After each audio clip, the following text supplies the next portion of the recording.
20వ దినంలోనికి దేవుడు ప్రవేశపెట్టినాడు.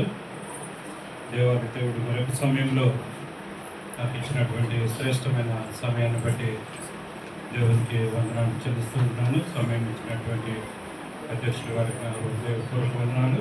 మరి మన మధ్యలో ఉన్నటువంటి దేవుడు విజయ్ కుమార్ గారిని బట్టి, వరప్రసాద్ గారిని బట్టి కూడా వందనాలు చెల్లిస్తూ ఉంటున్నాను.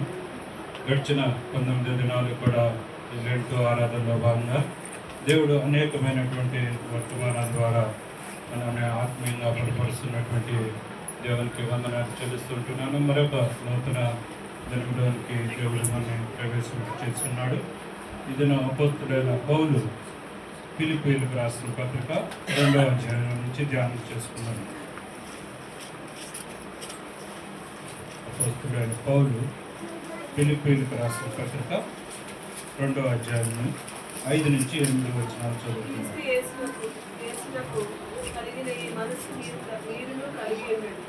ఆయన దేవుని స్వరూపము కలిగిన వాడై ఉండి దేవునితో సమానముగా ఉండుట విడిచిపెట్టకూడదని భాగ్యమని ఎంచుకోలేదు. కానీ మనుషుల పోలికగా పుట్టి దాసుని స్వరూపము ధరించుకుని తను తానే రిక్తునిగా చేసుకోలేదు. మరియు ఆయన ఆకాశమందు మనుషులుగా కనబడి మరణము పొందనంతగా, అనగా శిలువ మరణము పొందనంతగా విధేయత చూపిన వాడై తను తాను తగ్గించుకోలేదు.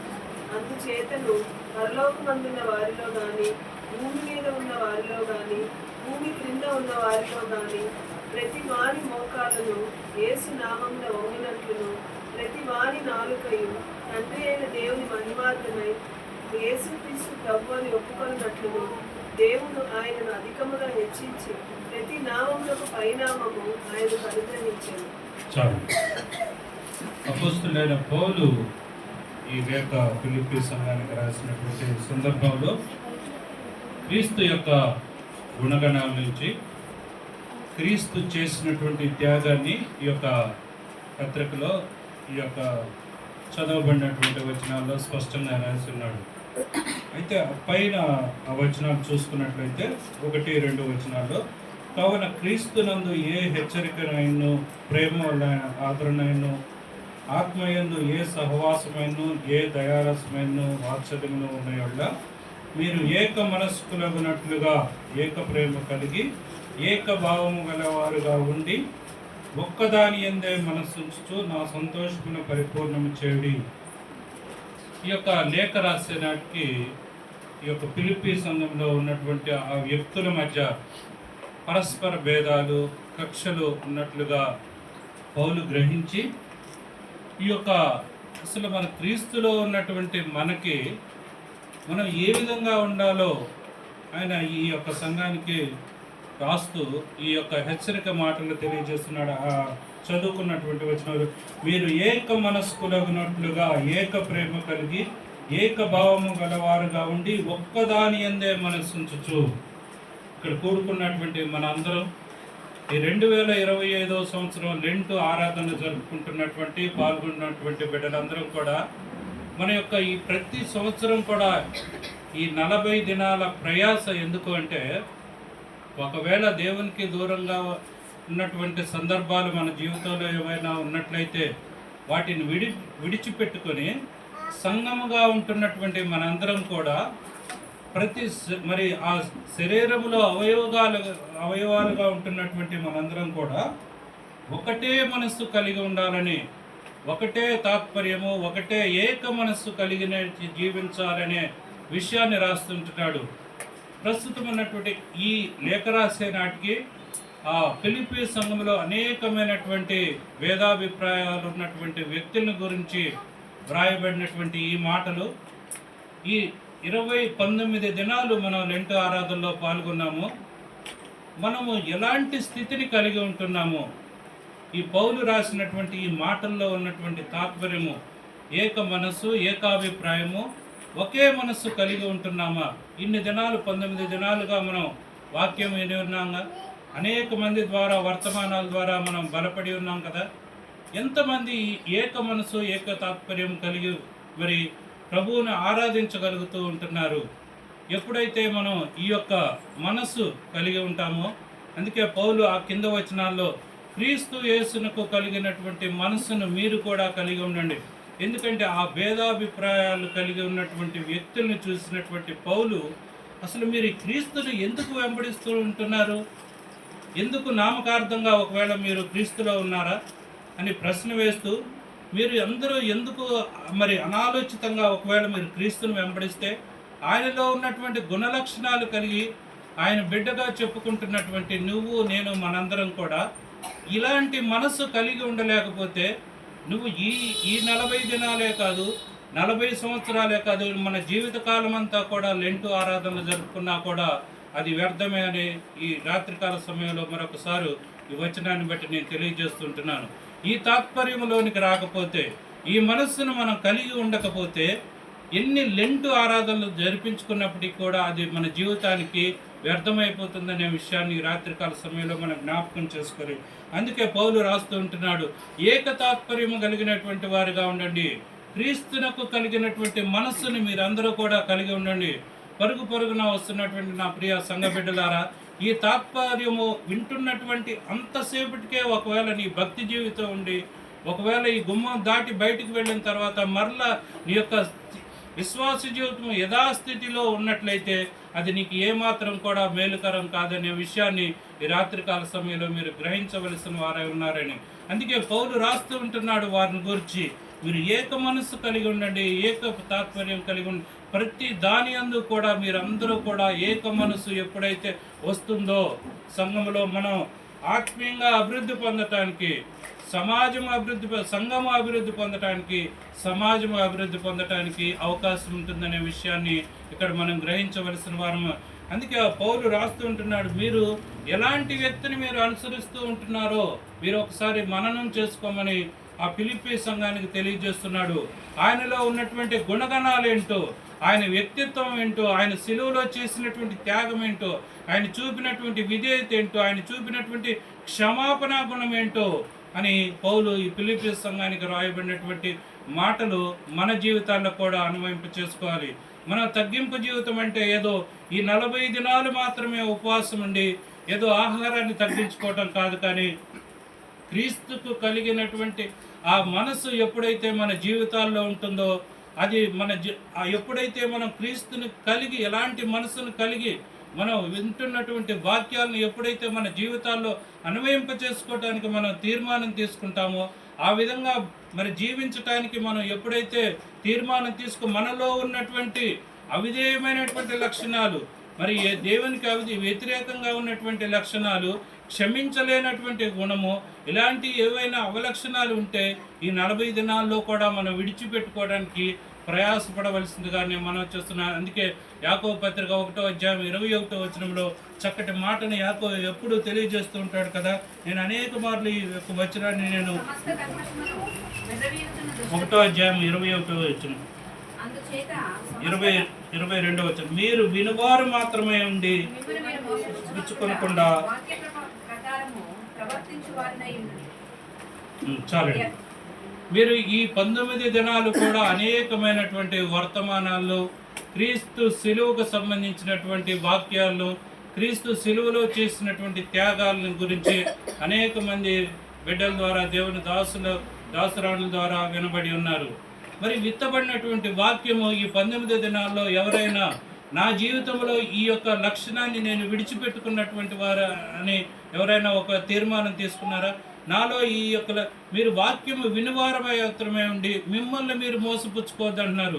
వేరే ఎవరో మోసపుచ్చుకోవటం కాదు, విత్తబడుతున్నటువంటి వాక్యము మన జీవితాల్లో మనం అన్వయింప చేసుకోకపోతే అది మిమ్మల్ని మీరే మోసపుచ్చుకున్నటువంటి వారు అవుతారని దేవుని లేఖనం స్పష్టంగా తెలియజేస్తుంది. 19 దినాలు మీరు అనేకమైనటువంటి వర్తమానాలు విని ఉన్నారు కదా. వాటి ద్వారా మీ జీవితాల్లో దేవునికి అవిధేయమైనటువంటి, దేవునికి వ్యతిరేకంగా ఉన్నటువంటి లక్షణాలు ఏవైనా మీరు విడిచిపెట్టుకున్నారా? ఈ రాత్రికాల సమయంలో ఎవరికి వారు ప్రశ్న వేసుకునవలసిన అవసరం ఎంతైనా ఉన్నదనే విషయాన్ని మరొకసారి నేను గుర్తు చేస్తుంటున్నాను. అందుకే అపోస్తలుడైన పౌలు క్రీస్తు యేసునకు కలిగినటువంటి మనస్సును మీరు కూడా కలిగి ఉండండి అంటున్నాడు. ఎందుకంటే క్రీస్తు యేసునకు కలిగినటువంటి మనసు మనం కలిగి ఉంటే మన కుటుంబాల్లో కానీ, మన సంఘాల్లో కానీ, మన సమాజంలో కానీ మనకి ఇతరులతో ఎక్కడా కూడా భేదాభిప్రాయాలు రావు.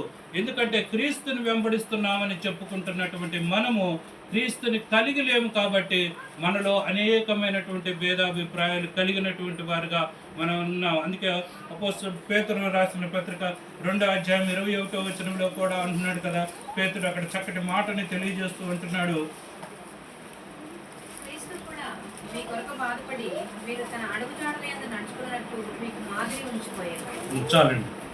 క్రీస్తు మన కొరకు బాధపడి మనందరం కూడా ఎందుకు మన ఈ యొక్క ప్రయాస అంటే తన అడుగు జాడల యందు నడవాలని మనకి ముందుగా మాదిరిగా ఉంచిపోయాడు. మరి అనేక మంది మన యవనస్తుల్ని మనం చూసినట్లయితే మరి వారి ఫేవరెట్ హీరోయిన్ లేదంటే ఒక క్రికెటరు వారు ఒక మోడల్గా మాదిరిగా వారు పెట్టుకొని వారి జీవితాల్లో జీవిస్తూ ఉంటారు. నీకు నాకు అయితే మన మోడల్ ఎవరంటే యేసు క్రీస్తు ప్రభు మనకి మాదిరి అయి ఉండాలని మరి వాక్యం తెలియజేస్తుంది. ఎందుకంటే ఆయన మన కొరకు శ్రమ పొంది శిలువ మరణం పొంది మనకి ఆయన ఏం చూపించాడంటే మాదిరిని చూపించాడు. ఆయనకి కలిగి ఉంటున్నాడు. ఆయన వెంబడిస్తున్నటువంటి బిడ్డలంగా పిలువబడుతున్నటువంటి నీవు నేను ఆయన మరి రక్తంలో కడగబడినటువంటి మనము ఆయన మాదిరిని స్వతంత్రించుకొనవలసిన వారమై ఉన్నాము. ఆయనను వెంబడిస్తున్న క్రీస్తు దాసురాణులుగా పిలువబడుతున్నటువంటి మనము ఆయన మాదిరి తనాన్ని మన జీవితాల్లో పుణికిపుచ్చుకొనవలసిన అవసరం ఎంతైనా ఉంది. వాక్యము వినటమే కాదు, దాని ప్రకారం మన యొక్క జీవితాలని వాక్యాన్ని అన్వయింప చేసుకుని మన జీవితాలని మార్చుకొనవలసిన అవసరం ఎంతైనా ఉన్నదనే విషయాన్ని ఈ రాత్రికాల సమయంలో మనం జ్ఞాపకం చేసుకోవాలి.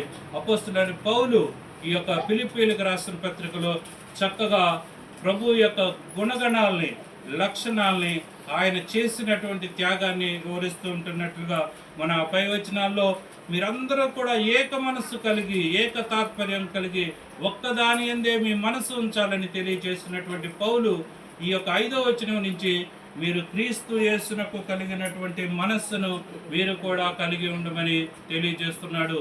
క్రీస్తునకు కలిగినటువంటి మనస్సు మనం కూడా కలిగి ఉండటానికి ఈ లెంటు ఆరాధనలోనే కాదు, ప్రతి దినము కూడా మనం విత్తబడుతున్నటువంటి వాక్యము ఈ లెంటు ఆరాధనలోనే కాదు, ప్రతి దినం కూడా మనం క్రీస్తుకు కలిగినటువంటి మనస్సును కలిగి జీవించడానికి మనం ప్రయాసపడవలసిన వారమే ఉన్నదనే విషయాన్ని మనం ఈ రాత్రికాల సమయంలో మనం జ్ఞాపకం చేసుకోవాలి.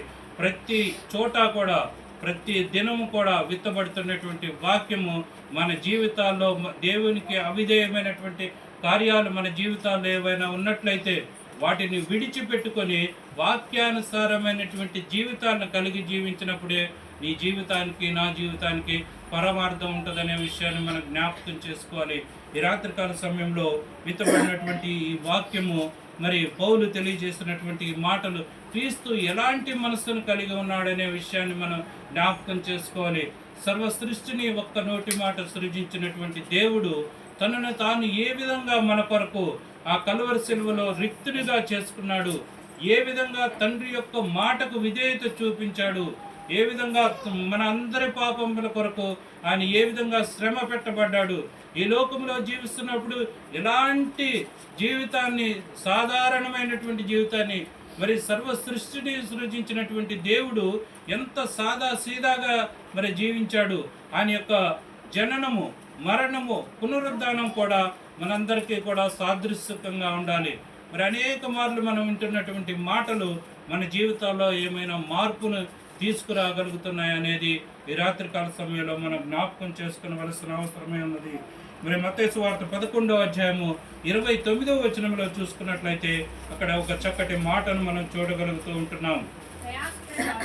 11వ అధ్యాయం మీ మీద నా కాడి ఎత్తుకుని నా యొద్ద నేర్చుకోండి, అప్పుడు మీ ప్రాణములకు విశ్రాంతి దొరుకుతుంది. ఏలైనగా నా కాడి సులువుగాను నా భారము తేలికగాను ఉన్నది. చాలు. ఇక్కడ చూసుకున్నట్లయితే యేసు సాత్వికుడుగాను దీన మనసు కలిగినటువంటి వ్యక్తిగా మనం చూడగలుగుతుంటున్నాం. క్రీస్తుకు కలిగినటువంటి మనసు కలిగి ఉండాలని మనం ధ్యానం చేసుకుంటున్నటువంటి వాటిలో యేసు సాత్వికుడుగాను దీన మనసు. ఉదాహరణకి ఆయన యొక్క పుట్టుకని మనం జ్ఞాపకం చేసుకుంటే ఎంత తనకు తాను ఏ విధంగా తగ్గించుకొని దీనుడుగా పశువుల పాకలో జన్మించవలసినటువంటి ఆవశ్యకతను తగ్గింపుని దీన మనసుని మనం జ్ఞాపకం చేసుకోవాలి. సర్వ సృష్టిని కూడా సృజించినటువంటి దేవుడు తన్ను తాను ఎంతగా తగ్గించుకున్నాడు, ఎంత దీనస్థితిగా తను తాను తగ్గించుకున్నాడు అనే విషయాన్ని ఈ రాత్రికాల సమయంలో మనం జ్ఞాపకం చేసుకోవాలి. ఎంత సాత్వికుడిగా ఉన్నాడో ఈ లోకంలో జీవించేటప్పుడు. అలాంటి దీన మనసు అనే వస్త్రాన్ని నువ్వు నేను ధరించుకున్నామా? అలాంటి తగ్గింపు స్వభావము మనం కలిగి ఉన్నామా? ఈ ఉపవాస దినాల్లో ఆహారం తగ్గించుకోవటం కాదు, మన యొక్క మనస్సుని, దీన మనసు అనే ఆ తగ్గింపు స్వభావాన్ని మన జీవితాల్లో అన్వయింప చేసుకునవలసిన అవసరం ఎంతైనా ఉన్నది. సాత్వికుడిగా జీవించాడు, దీన మనస్సు కలిగినటువంటి వాడిగా ఆయన ఈ లోకంలో జీవించినటువంటి విధానాన్ని మనం జ్ఞాపకం చేసుకుంటున్నాం. అలాంటి దీన మనస్సు మన జీవితాల్లో ఉన్నదా? ఏ విషయాల్లో మనం తగ్గించుకోగలుగుతూ ఉంటున్నాం? మరి ఒకవేళ మనం ఎలాంటి దీన మనస్సు అనే వస్త్రాన్ని మనం ధరించుకున్నామనేది ఈ రాత్రికాల సమయంలో మనం జ్ఞాపకం చేసుకోవాలి.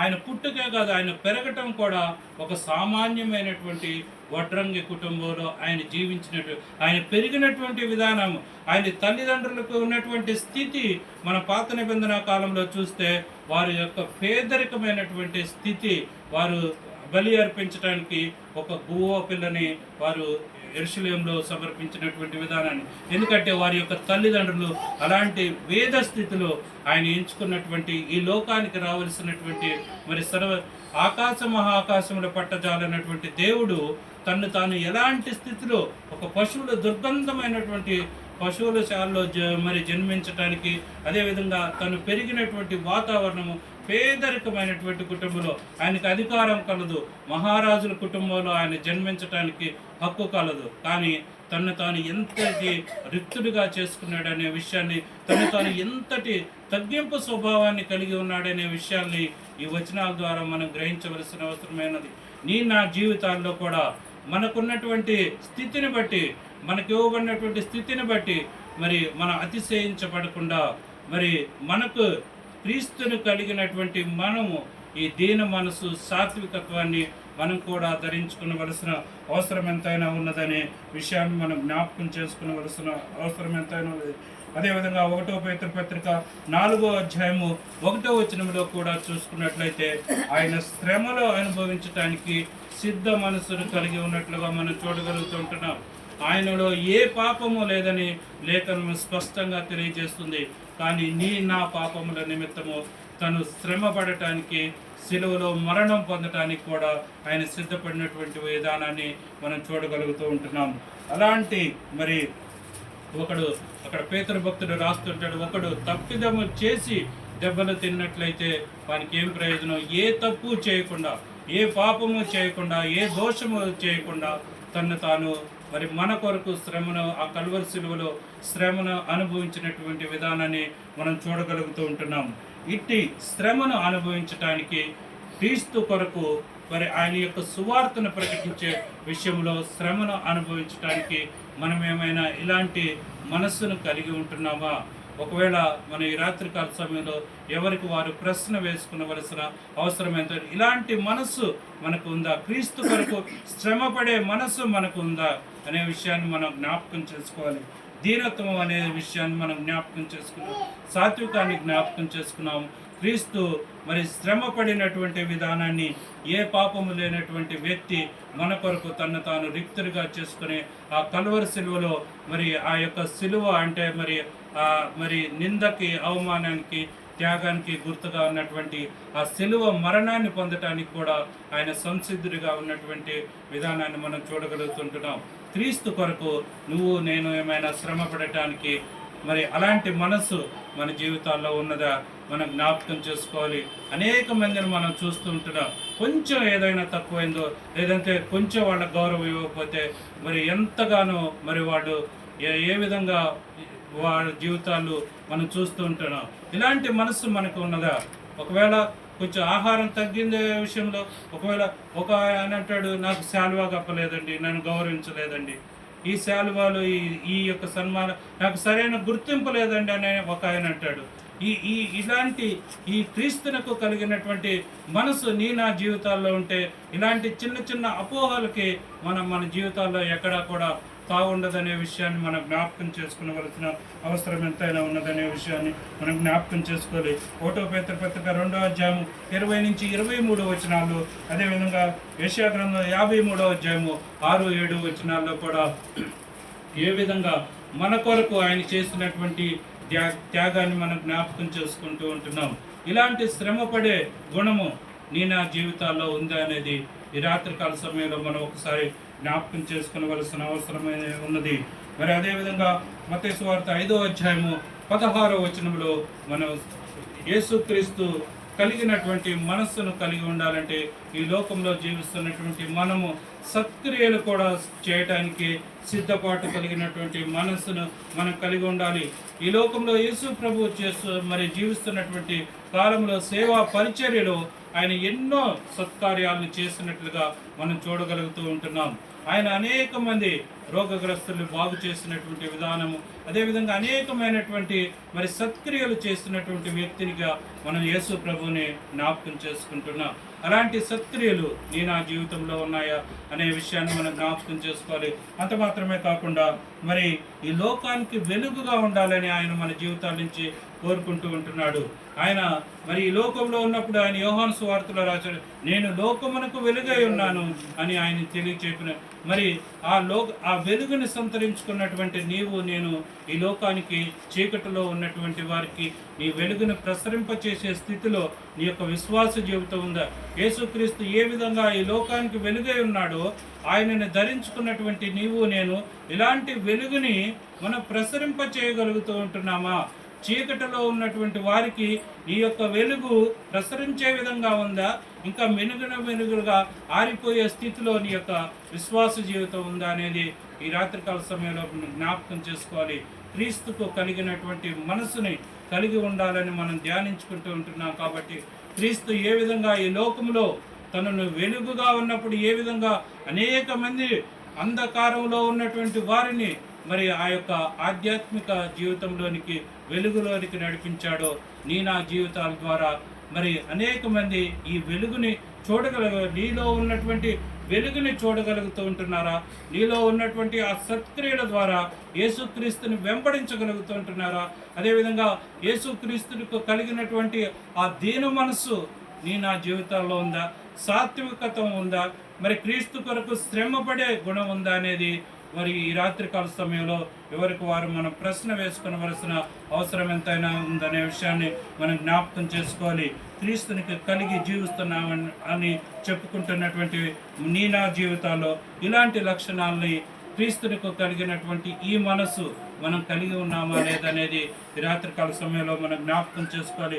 అంత మాత్రమే కాకుండా క్షమాపణ గుణం అనే విషయాన్ని కూడా మనం ధ్యానం చేసుకోవాలి. ఎందుకంటే వ్యభిచారంలో పట్టబడినటువంటి స్త్రీని యోహాను సువార్త 8వ అధ్యాయంలో మనం చూసుకున్నట్లయితే వ్యభిచారంలో పట్టబడినటువంటి స్త్రీని ధర్మశాస్త్రం అమల్లో ఉన్నటువంటి సందర్భంలో అనేక మంది రాళ్ళు వేసి చంపాలన్నటువంటి చూస్తున్నటువంటి సందర్భంలో యేసు ప్రభు ఆమెను క్షమించినటువంటి దృష్టాంతాన్ని యోహాను సువార్త 8వ అధ్యాయం 1 నుంచి 11 వచనాలు చదవటానికి సమయం లేదు, కానీ అక్కడ ఉన్నటువంటి సందర్భాన్ని నేను వివరించడానికి జ్ఞాపకం చేస్తూ ఉంటున్నాను. ఆయన క్షమాపణ గుణము అక్కడ ఉన్నటువంటి వారితో పాపము లేనటువంటి వారు ఎవరో ముందు ఆమె మీద రాయి వేయమన్నప్పుడు ఎవరు కూడా రాయి వేయకుండా, ఎందుకంటే అందరూ కూడా పాపంలోనే జీవిస్తున్నారు. కాబట్టి యేసుక్రీస్తు ప్రభువుల వారు తనకున్నటువంటి క్షమాపణ గుణం ద్వారా ఆ వ్యభిచారంలో పట్టబడినటువంటి స్త్రీని క్షమించినట్లుగా మనం చూడగలుగుతుంటున్నాం. అలాంటి క్షమాగుణాన్ని నా జీవితంలో కలిగి ఉంటున్నాం. ఒకవేళ నీ సహోదరి కానీ సహోదరుడు కానీ నీ పట్ల ఒకవేళ వ్యతిరేకంగా జీవించినట్లయితే నువ్వు ఏ విధంగా ప్రవర్తిస్తున్నావు అనేది కూడా అకౌంటబుల్ ఉంటుంది. ఏ విధంగా ఒకవేళ నీ సహోదరి కానీ సహోదరుడు కానీ ఈ విషయంలో తప్పిదంగా ఏదైనా చేస్తున్నట్లయితే నీ యొక్క ఏ విధంగా ప్రవర్తిస్తుంటున్నావు? రివెంజ్ తీర్చుకోవాల సమయం కొరకు ఎదురు చూస్తుంటున్నావా? ఒకవేళ పొరపాటున నా సహోదరి కానీ సహోదరుడు కానీ అన్నాడని ఆమెను క్షమించే ఈ యొక్క గుణాన్ని నా జీవితంలో కలిగి ఉంటున్నామా? యేసుక్రీస్తుని వెంబడిస్తున్నామని చెప్పుకుంటున్నటువంటి నీవు బాప్తిస్మ అనుభవంలోనికి వచ్చి క్రీస్తు బిడ్డగా మార్చబడినటువంటి మనము ఈ రూపాంతరపు అనుభవంలోనికి రాగలుగుతూ ఉంటున్నామా? ప్రభు ఎప్పుడు మన నుంచి చూస్తుంది అదే. నా కుమారుడు కుమార్తె నా రూపాంతరపు అనుభవంలోనికి రావాలని ప్రభు కోరుకుంటున్నాడు. నీ ఇన్నేళ్ల విశ్వాస జీవితంలో అనేక సంవత్సరాలు నా జీవితాల్లో మరి మనం బాప్తీసం పొంది మరి క్రీస్తును వెంబడిస్తూ ఉండవచ్చు, కానీ మరి ఇలాంటి రూపాంతరపు అనుభవంలోనికి మనం రాగలుగుతూ ఉంటున్నాం అనేది రాత్రికాల సమయంలో మనం జ్ఞాపకం చేసుకోవాలి. ఇస్కరియోతు యూదా తనని సిలువకు అప్పగిస్తాడని తెలిసి కూడా తన యొక్క పాదాలు కడిగినటువంటి స్థితిని మనం చూడగలుగుతుంటున్నాం. మనమైతే ఒకవేళ ఒక మాట అంటేనే మనం సహించలేనటువంటి స్థితిలో మనం ఉంటాం, కానీ దేవాది దేవుడు యేసు ప్రభు ఇస్కరియోతు యూదా తనను సిలువకు అప్పగిస్తాడని తెలిసి కూడా తనని ఎంతగా మరి శిష్యుల పాదాలు కడిగినటువంటి స్థితిని మరి మనం జ్ఞాపకం చేసుకోవాలి. ఇస్కరియోతు యూదా తను అప్పగిస్తాడని తెలిసి కూడా తన పట్ల ఆ ప్రేమ ఎక్కడా కూడా తగ్గలేదు. ఇలాంటి ప్రేమ గుణాన్ని మనం కలిగి ఉంటున్నామా? ఒకవేళ మన సహోదరి కానీ సహోదరుడు కానీ మన విషయంలో ఏదైనా ఒక వ్యతిరేకంగా మాట్లాడితే మనం ఏ విధంగా రియాక్ట్ అవుతూ ఉంటున్నామనేది ఈ రాత్రికాల సమయంలో మనం జ్ఞాపకం చేసుకోవాలి. క్రీస్తుని వెంబడిస్తున్నామని చెప్పుకుంటున్నటువంటి నా జీవితాల్లో ఇలాంటి మరి జీవితాన్ని మనం మరి కలిగి ఉంటున్నామనేది మనం జ్ఞాపకం చేసుకోవాలి. మత్తయి సువార్త 18వ అధ్యాయము 21-22 వచనాలు మరి 21-22 వచనాలు చదువుకుందాం. ఆ సమయమున పేతురు ఆయన ఎద్దకు వచ్చి, ప్రభువా, నా సహోదరుడు నా ఎడల తప్పిదం చేసినడన నేను ఎన్ని మార్లు అతన్ని క్షమింపవలను? 7 మార్లు మట్టుగా అని అడిగాడు. అందుకు యేసు అతనితో ఇట్లనెను, 7 మార్లు మట్టుకే కాదు, 77 మార్లు మట్టుకనే నీతో చెప్పుచున్నాను. చాలు. ఇక్కడ క్షమాపణకి హద్దు ఉండకూడదు అనే విషయాన్ని తెలియజేస్తున్నాడు. మత్తయి సువార్త 18వ అధ్యాయము 21-22 వచనాల్లో పేతుడు, ఒకవేళ నా సహోదరుడు నా పట్ల తప్పు చేసినట్లయితే నేను ఎన్నిసార్లు ఓర్చుకోవాలి ప్రభా, ఎన్నిసార్లు అతన్ని క్షమించాలి అని మన భాషలో అడుగుతూ ఉంటున్నాడు పేతురు.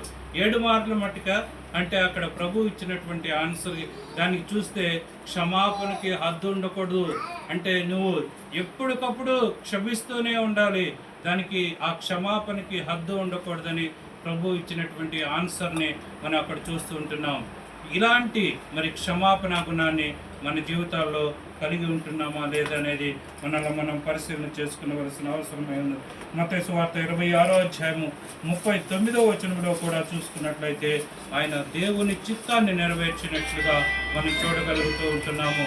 ఆయన ఈ లోకంలోనికి వచ్చి దేవుని చిత్తాన్ని నెరవేర్చినటువంటి వ్యక్తిగా మనం చూడగలుగుతుంటున్నాం. మనం దేవుని చిత్తాన్ని నెరవేర్చే వ్యక్తురాలుగా ఉంటున్నామా? దేవుని చిత్తానికి లోబడి జీవించే ఆ మనస్సు మనలో ఉందా అనేది మనం జ్ఞాపకం చేసుకోవాలి. దేవుని చిత్తాన్ని మనం జరిగిస్తూ ఉంటున్నామా? మన చిత్తాన్ని మన సొంత ఆలోచన చొప్పున మనం జీవిస్తూ ఉంటున్నామా అనేది మనం జ్ఞాపకం చేసుకోవాలి. యేసుక్రీస్తు ప్రభువుల వారి యొక్క ప్రార్థనలో ప్రతి విషయంలో కూడా తండ్రి చిత్తానికి తను లోబడి జీవించినటువంటి జీవితాన్ని మనం చూస్తూ ఉంటున్నాం.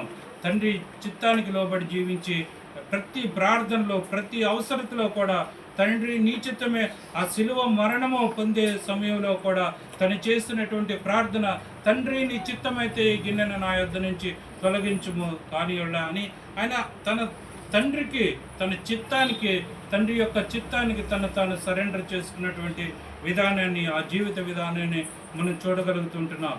మన జీవితాల్లో ఆ యొక్క యేసుక్రీస్తుని యొక్క మరి ఆయన యొక్కకి మరి తండ్రి ఏ విధంగా తండ్రి యొక్క చిత్తాన్ని నెరవేర్చాడో నా జీవితాల్లో అలాంటి చిత్తాన్ని నెరవేర్చే వరంగా ఉంటున్నామా లేదనేది మనం జ్ఞాపకం చేసుకోవాలి. యోహాను సువార్త 4వ అధ్యాయం 34వ వచనంలో కూడా మరి తనకు అప్పగించినటువంటి పనిని నమ్మకంగా చేసినటువంటి వ్యక్తిగా యేసు ప్రభువుని చూడగలుగుతూ ఉంటున్నాం. నీకు నాకు సంఘములో అప్పగించబడినటువంటి బాధ్యత అది ఏదైనా సరే, ఓడవటమే కానీ తొడవటమే కానీ పాటలు పాడటమే కానీ ఏ పని అయినా సరే, మరి యేసు ప్రభు ఏ విధంగా తనను అప్పగించే పనిలో ఆ చిన్న పని అయినా సరే మనం నమ్మకంగా పనిచేసే వారంగా ఉంటున్నాం అనేది, అలాంటి మనసు నీకుందా అనేది జ్ఞాపకం చేసుకోవాలి. కొంతమంది అంటారు, నేను చాలా సీనియర్ నండి, నాకు ఆ చిన్న పని చెప్తే ఎట్లండి అని అంటారు. నేను ఫౌండర్ నండి, నేను పిల్లర్ వేసిన కాడి నుంచి ఉన్నానండి, నేను అంత చిన్న పని నాకు చెప్పొద్దండి అంటారు. కానీ క్రీస్తునితో కలిగినటువంటి మనస్సు కలిగి ఉండాలని తీర్మానం చేసుకుంటే తనకు అప్పగించిన పని ఏదైనా సరే మరి తండ్రి యొక్క చిత్తానికి లోబడి ఆ పనిని నెరవేర్చేటటువంటి విధానాన్ని మనం చూడగలదు. ఇలాంటి మనస్సు నా జీవితాల్లో ఉందా లేదనేది ఒకసారి జ్ఞాపకం చేసుకోవాలి. మరి మత్తయి సువార్త 8వ అధ్యాయము 20వ వచనంలో కూడా చూస్తున్నట్లయితే ఒక చక్కటి మాటని అక్కడ మనం చూడగలుగుతూ ఉంటున్నాం. నక్కలకు గొర్రెలను ఆకాశ పక్షులకు నివాసములు కలవు కానీ మనిషి కుమారుని తలవాల్చుకున్నట్టుకైన స్థలము లేదని అతను చెప్పాడు. చాలు. ఇక్కడ చూసుకున్నట్లయితే యేసుక్రీస్తు ప్రభువుల వారు ఈ లోకంలో జీవించినప్పుడు ఆయనకి సర్వ సృష్టిని ఒక్క నోటి మాట సృష్టించినటువంటి దేవుడికి, ఏదైనా చేయగలిగినటువంటి అధికారం ఉన్నటువంటి దేవుడికి ఆయన ఈ లోకంలో ఎలాంటి ఆస్తులు కూడా కూడబెట్టుకోలేదు. మరి ఆయన అన్నాడు కదా, నక్కలకి బొరియలు ఉన్నాయి, ఆకాశ పక్షులకి గూళ్ళు ఉన్నాయి, కానీ మనుష్య కుమారుడు తల వాల్చుకున్నట్టుకనేను స్థలం లేదనే విషయాన్ని జ్ఞాపకం చేస్తుంటున్నాడు. మనం ఈ లోకంలో ఉన్నటువంటి ప్రస్తుత పరిస్థితులు మన అవగాహన చేసుకుంటున్నట్లయితే మన యొక్క జీవితాలు ఏ విధంగా ఉంటున్నాయి అనేది జ్ఞాపకం చేసుకోవాలి. అలాంటి యేసుక్రీస్తుని కలిగినటువంటి మనము ఎలాగా జీవించగలుగుతూ ఉంటున్నాము, ఆ విధంగా ఆయన మరి తలవాల్చుకోవటానికైనాను కూడా మనుష్య కుమారుడికి స్థలము లేదు అంటున్నాడు. సర్వ సృష్టి మీద అధికారం కలిగినటువంటి దేవుడు ఈ లోకంలో తన కొరకు ఏమి ఆస్తులు కూడా సంపాదించుకోలేదు. మరి అలాంటి సాదా సీదా జీవితాన్ని జీవించి మనకి మాదిరి ఉంచిపోయినటువంటి మరి మాదిరిగా ఉన్నటువంటి యేసుక్రీస్తుని అనుకరిస్తున్నటువంటి మనము మరి లెంటు ఆరాధనలో మరి పాల్గొని మరి క్రీస్తునకు కలిగినటువంటి మనసుని మనం కూడా కలిగి ఉండాలని మరి ధ్యానం చేసుకుంటున్నటువంటి మనము ఈ గుణ లక్షణాలు మన జీవితాల్లో ఉన్నాయా? దీన మనస్సు కలిగి ఉంటున్నామా? క్షమాపణ గుణం కలిగి ఉంటున్నామా? తగ్గింపు స్వభావం కలిగి ఉంటున్నామా? మరి యేసుక్రీస్తులాగా తనకు అప్పగించబడినటువంటి పని, ఏ పనైనా సరే నమ్మకంగా మనకు అప్పగించబడినటువంటి పనిని చేయడానికి సిద్ధంగా ఉన్నామా? తండ్రి యొక్క చిత్తాన్ని నెరవేర్చే వారంగా ఉంటున్నామా? ఈ లోకానికి మనం వెలుగుగా ఉన్నామా లేదా అనేది మనం జ్ఞాపకం చేసుకోవాలి. సాత్వికత్వాన్ని, దీన మనసు అనే వస్త్రాన్ని మనం కలిగి ఉన్నామని జ్ఞాపకం చేసుకోవాలి. మరి ఎఫెసీయులకు రాసిన పత్రిక 4వ అధ్యాయం 15వ వచనంలో కూడా అపోస్తలుడైన పౌలు చక్కటి మాటను తెలియజేస్తూ అక్కడ రాస్తుంటున్నాడు కదా.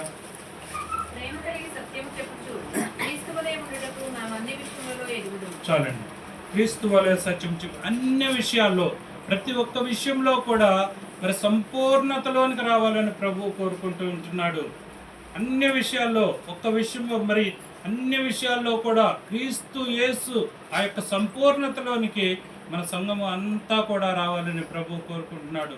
ఈ యొక్క లెంటు ఆరాధన 20 దినంలో పాల్గొంటున్నటువంటి నీవు నేను క్రీస్తుకు కలిగినటువంటి ఈ మనస్సుని కలిగి ఉన్నామా లేదా అనేది ఒకసారి పరిశీలన చేసుకొని, విత్తబడినటువంటి వాక్యము ప్రకారము మనలో ఇంకా దేవునికి అవిధేయమైనటువంటి కార్యాలు ఏవైనా ఉన్నట్లయితే వాటిని విడిచిపెట్టుకొని క్రీస్తులాగా, క్రీస్తు స్వారూప్యంలోనికి, క్రీస్తుకు కలిగినటువంటి సంపూర్ణతలోనికి మనం అందరం కూడా అలాంటి రూపాంతరపు అనుభవంలోనికి రావాలని ప్రభు కోరుకుంటున్నాడు. కాబట్టి అలాంటి జీవితాలను మనం జీవించడానికి తీర్మానం తీసుకుని, ఎప్పుడైతే విత్తబడినటువంటి వాక్యం ద్వారా మనలో ఉన్నటువంటి ప్రభువుకు అవిధేయమైనటువంటి కార్యాలు, ఇలాంటి లక్షణాలు, క్రీస్తునకు కలిగినటువంటి మనస్సుని మనం కూడా కలిగి జీవించడానికి, ఈ లోకంలో జీవించడానికి మనం సిద్ధపడతాం. క్రీస్తునికి మాదిరిగా ఉన్నటువంటి ఈ లోకంలో, భూలోకంలో ఆయనకు ప్రతినిధులుగా ఉన్నటువంటి మనందరం కూడా ఆయనకు కలిగినటువంటి మనస్సును కలిగి, ఒకవేళ దేవునికి అవిధేయమైనటువంటి కార్యాలు మన జీవితాల్లో ఏమైనా ఉన్నట్లయితే వాటిని విడిచిపెట్టుకొని ఆయన రూపాంతరపు అనుభవంలోనికి మనం కూడా మారటానికి ప్రయత్నిద్దాం. ఇది ఒక్క రోజులోనే, ఓవర్ నైట్లో జరిగిపోయే కార్యం కాదు. ప్రతి దినం కూడా మనల్ని మనం మరి సరిచేసుకుంటూ ఆ యొక్క రూపాంతరపు అనుభవానికి రావడానికి ఎప్పుడైతే నువ్వు తీర్మానం తీసుకుంటావో అప్పుడే ప్రభు మెచ్చేవాడిగా క్రీస్తునకు కలిగినటువంటి మనసును నువ్వు కలిగి లోకంలో జీవించడానికి, క్రీస్తు ఏ విధంగా మాదిరిగా ఉండిపోయాడో ఆ రీతిగా మన యొక్క విశ్వాస జీవితం, ఆత్మీయ జీవితం అనేక మందికి మాదిరికరంగా ఉంటుంది. పౌలు అదేవిధంగా నేను క్రీస్తుని పోలి నడుచుకున్నాను, మీరు నన్ను పోలి నడుచుకునే అని చెప్పగలిగే స్థితిలోకి రాగలిగాడంటే క్రీస్తుని ఏ విధంగా హత్తుకొని మరి ఆయనకు కలిగినటువంటి గుణలక్షణాలని ఏ విధంగా జీర్ణించుకొని తాను ఆ విధంగా తన యొక్క జీవితాన్ని సరి చేసుకొని మనకంటే ప్రధాన పాపి అయినటువంటి పౌలు మారగలిగినటువంటి మరి ఆ యొక్క పట్టబడినటువంటి ఆ పౌలు ఏ విధంగా క్రీస్తు చేత పట్టబడిన తర్వాత తన యొక్క జీవితాన్ని రూపాంతరపు అనుభవంలోనికి తీసుకు రాగలిగాడో నా జీవితాల్లో కూడా క్రీస్తునికి కలిగి జీవించడానికి మనం ఒకవేళ తీర్మానం తీసుకున్నట్లయితే మరి ఈ క్రీస్తునికి కలిగినటువంటి ఆ యొక్క గుణ లక్షణాలు మన జీవితాల్లో కూడా అనుమయింప చేసుకుని క్రీస్తుకి మాదిరిగా ఈ లోకంలో జీవించడానికి మనం ప్రయాసపడదాం. దేవుడి కొద్ది మాటలు మన ఇంట్లో జీవించి ఆశీర్వదించును గాక.